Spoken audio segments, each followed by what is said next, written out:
All right, everybody. I hope you have your one and only Ivan books out. We are beginning on page number 99, the parking lot. Okay, so I'm going to read to you guys to 108.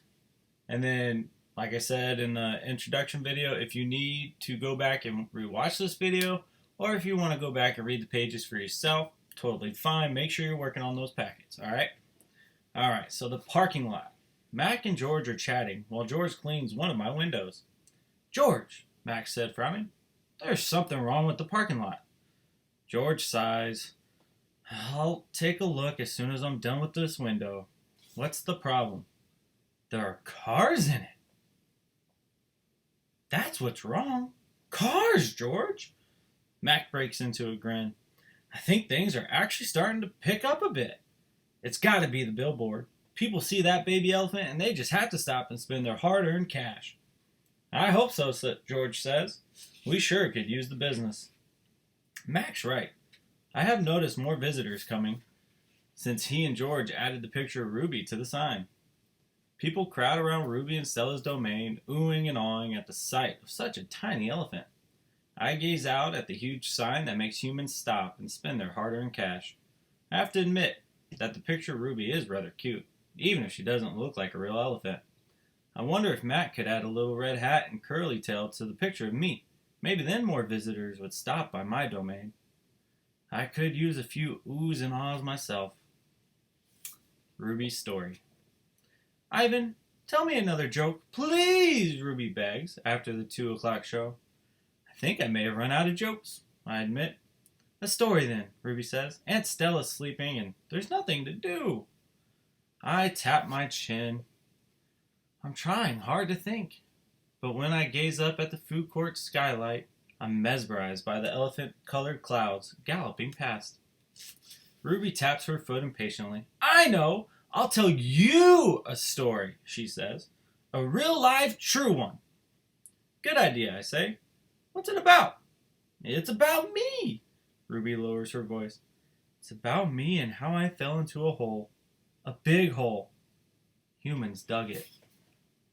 Bob pricks up his ears and joins me by the window. I always enjoy a good digging story, he says. It was a big hole full of water near a village, Ruby says. I don't know why humans made it. Sometimes you just need to dig for the sake of digging, Bob reflects. We were looking for food, Ruby says, my family and I, but I wandered off and got lost and went too close to the village. Ruby looks at me, eyes wide. I was so scared when I fell into that hole. Of course you were, I say. I would have been scared too. Me too, Bob's admit, and I like holes. The hole was huge. Ruby pokes her trunk between the bars and makes a circle in the air. And guess what? She doesn't wait for an answer. The water was all the way up to my neck, and I was sure I was going to die. I shudder. What happened then? I ask. I'll tell you what happened, Bob says darkly. They captured her, put her in a box, and shipped her off. And here she is, just like they did with Stella. He pauses to scratch an ear. Humans. Rats have bigger hearts. Roaches have kinder souls. Fleas have... No, Bob! Ruby interrupts. You're wrong. These humans helped me. When they saw I was trapped, they grabbed ropes and made loops around my neck and my tummy. The whole entire village helped, even little kids and grandmas and grandpas. And they all pulled and... Ruby stops. Her lashes are wet, and I know she must be remembering all the terrible feelings from that day. And they saved me, she finishes in a whisper. Bob blinks. They saved you?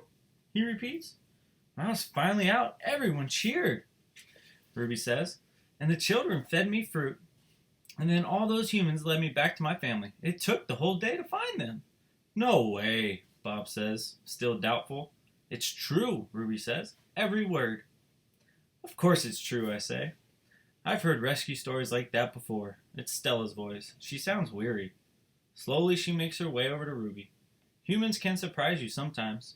An unpredictable species, Homo sapiens.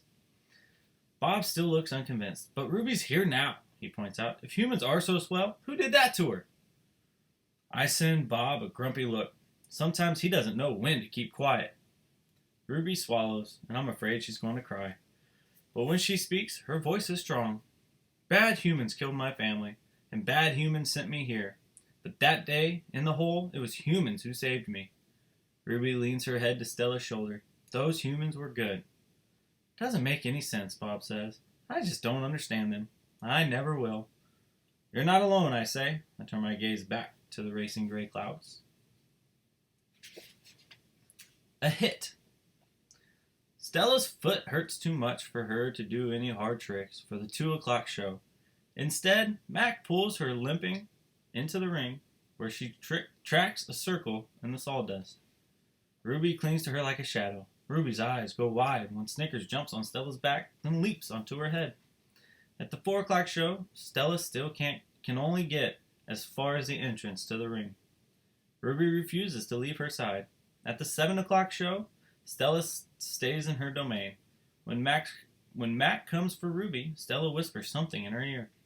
Ruby looks at her pleadingly, but after a moment, she follows Mac to the ring. Ruby stands alone. The bright lights make her blink. She flaps her ears. She makes her tiny trumpet sound. The humans stop eating their popcorn. They coo. They clap. Ruby is a hit. I don't know whether to be happy or sad. And then you got the picture of Ruby. Alright. So that is as far as we're going today. The next one is called Worry. Wonder what that one's going to be about. We'll find out, won't we? Alright. So like I said, if you need to go back, rewatch this video, feel free. If you want to stop and go through and read those pages on your own, you can do that as well. Alright? I'll do another video like this later.